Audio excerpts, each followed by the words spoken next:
I just got this from Hawaii from my parents-in-law. It's kind of 80s, like the turtles, but I kind of like it. I don't know, something about it. Hey, it's Alice. I am back finally. It's been a couple weeks, and I just got a quick market update on some things around Victoria and just things that I'm hearing in my day-to-day. Clearly it's my day off. I am in my old scrungy Van Halen shirt, which is kind of awesome. Look, 1984. See, I'm circa 1986, so it's older than I am, but I've had it forever, and I love it.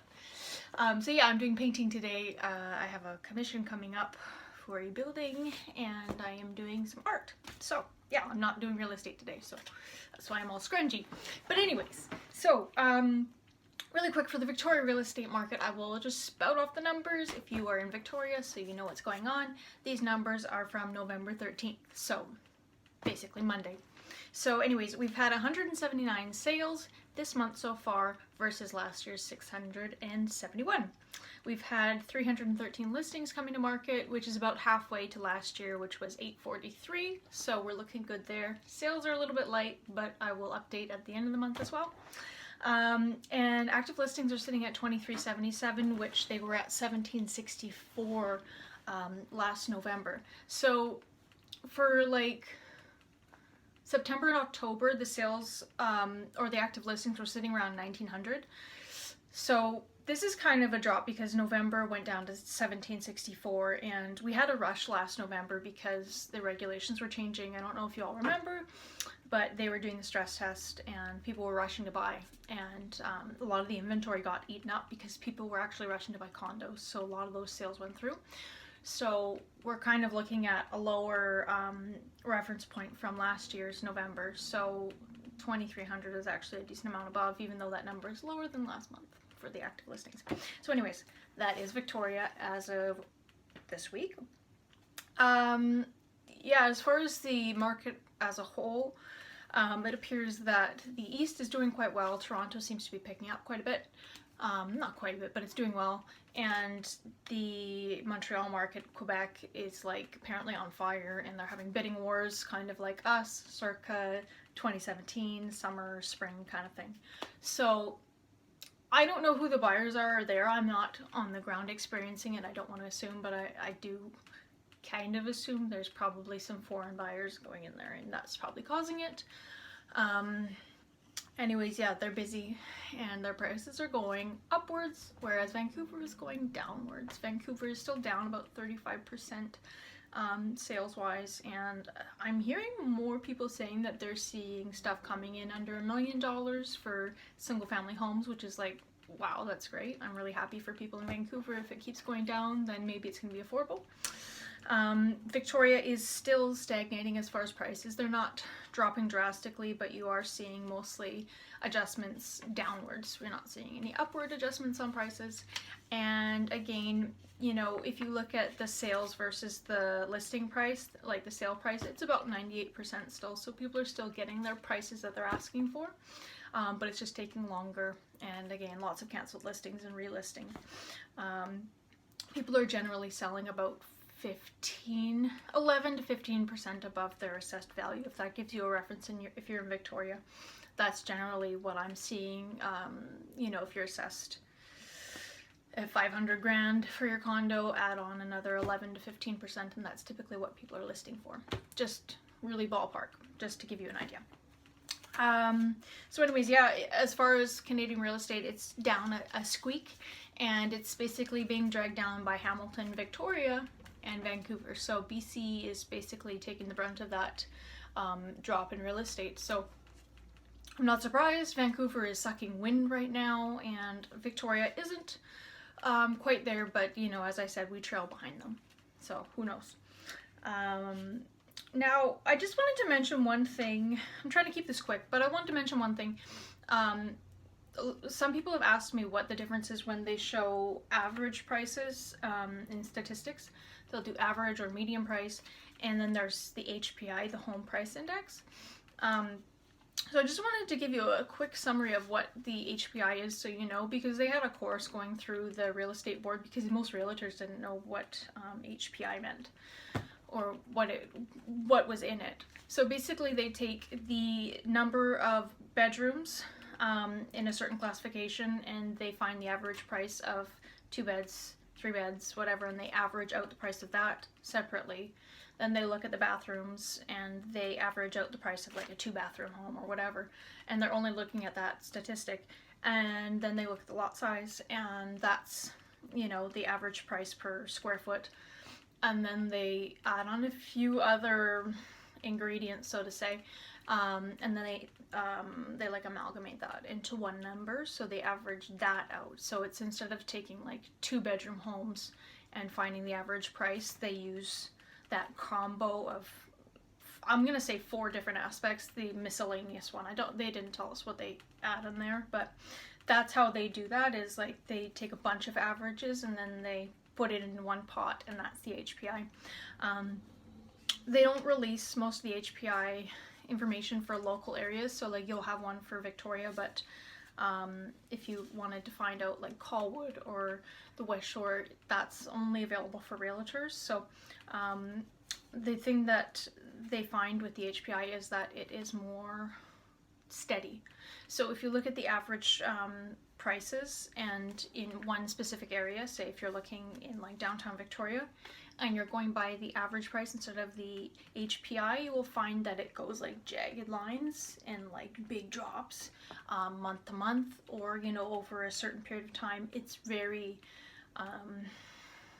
disjointed. It looks like, whoa, you know, there's 10% drops month to month or whatever. And it's because of that factor that it doesn't take in the lot size and all these varying sorry, I'm tired. You know, the varying aspects of properties. It doesn't take all that into account, and so that's why the HPI is used by realtors, because it kind of takes more information into that number system, and it gives you just a smoother effect. So if you look at the HPI, if you look up statistics and you see the HPI versus average prices, it's more like kind of like it moves in a smoother motion, whereas the average prices kind of go like that. So if you're wondering, that's what HPI is. It's a combination of different factors that affect the prices of real estate, and that's why we use it. I'm just throwing it in there because most realtors don't even know that. They don't tell you that, and if you're a consumer, that's what that is. So just my day-to-day this past couple weeks, I was talking to a guy who works in construction, and he's friends with a lot of developers in the West Shore area, and he was just mentioning that a lot of them are kind of old dogs, like they're old guys who have been developing for a long time, and they were saying that they're scaling back a lot of their developments, like by half. So they're the ones that haven't broken ground yet and haven't like pre-sold, but things that they were planning, they're cutting them back by like 50% and creating smaller developments, and just doing everything on a smaller scale for the coming years. So that is an interesting thing to note, because they were planning big developments, and yeah, they're just saying, no, we're going smaller, simplifying. And to me, that tends to be a sign that they're a little bit bearish on the market, and they're not going to be overbuilding because they could get burned by that. So it's just something I'm hearing around town. The other thing that I was kind of laughing about the other day, I was in my brokerage talking to my managing broker, because we all have managing brokers. Realtors have people that overlook them to make sure that they're doing things right, which is great. So anyways, I was asking for some help on a contract, and I was sitting in the bullpen, as they call it, and I was waiting for help. And I hate sitting there because I have to listen to all these realtors who really love to like bluster on about how great they are. They love to talk to each other and brag and all that kind of stuff. And so I just kind of was sitting there eating my lunch, and this blowhard realtor who I really don't like, he was talking to a really nice realtor who's probably on the brink of retirement. He's been in the business for 40 years, and he's like an old guy. He's really nice.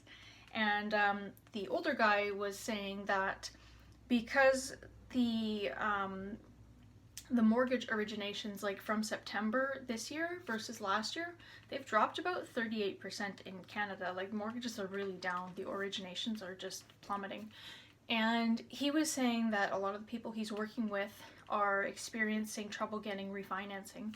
So that stress test, you know, it might not affect you now, but when you say if your term is up for your mortgage in 2 years, you basically have to either stick with your lender, or you can go shop around for a different mortgage, but you're still going to face that stress test.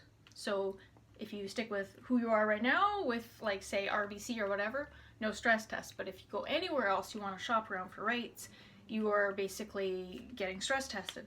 So what he said he was finding was he has these clients that are basically over the barrel. Sorry, I have one of those stick things that are like for stabilizing your iPhone, and it just died, so I'm holding it. But anyways, his people are renewing their mortgages and their terms are up, and they are facing the stress test because they are getting screwed on their interest rates. So like some banks are really charging them through the nose, and to the point where they can't afford to keep their homes. So they are looking at doing stress tests, and a lot of people are not affording their homes with that stress test. So he said he's having people having to list because of that. And this older guy was saying he thinks that that's why the market will be really bad in October, because these people can't keep their homes. They can't get financing. And this blowhard kind of guy who's, you know, mid-50s, fancy clothes, you know, he's one of those kind of realtors. He was laughing and thinking, oh, it'll never fall, it'll never crack, because Victoria has been found out by people. And it's just such a great place to live that the prices, I know the camera's really shaky, I'm wrapping this up. He was basically saying that the prices will never fall from where they are, because Victoria is such an amazing place to live, and people are just so chuffed to live here that it's always going to keep going up. And I just wanted to share that because I thought it was funny, because I never like to have these conversations with realtors in my office, because I find that if you talk to one of those guys and you're younger than them, and I'm younger than them, that they tend to think that you're an idiot and you don't know what you're talking about. And it was nice to see the older realtor who's been in the business for much longer than this other guy kind of have some common sense about it, and I shared a lot of the same views as him. So it was interesting to hear that from a really experienced realtor. I know, it's so shaky. And I just wanted to share the kind of bullshit stories that I'm hearing from other realtors, you know, that are bullish on the market, and this is what they're telling their clients, you know. And I just wanted to laugh, and I'm not one to butt into conversations where I'm not involved, so I didn't want to say anything, but I was just laughing because I knew the older realtor didn't agree with this guy and he's just being polite. But when I see condos in really average areas in Langford, BC, which if you look it up, it's just an average kind of town, there's nothing fancy about it, those condos going up $120,000 in a year, it kind of makes me laugh that this guy thinks that, oh, it's just because we've been found out and that it's natural growth and that it's just going to keep going up. It kind of scares me that people are telling their clients that. But anyways, yeah, I just wanted to share what I'm hearing from other realtors in my area, and I just thought it was funny, so it is what it is. Anyways, I'm gonna quit this shaky camera and I'll leave you with it. And have a great week, and I will be back soon. And sorry about the shaky camera, it's so bad. Anyways, bye guys.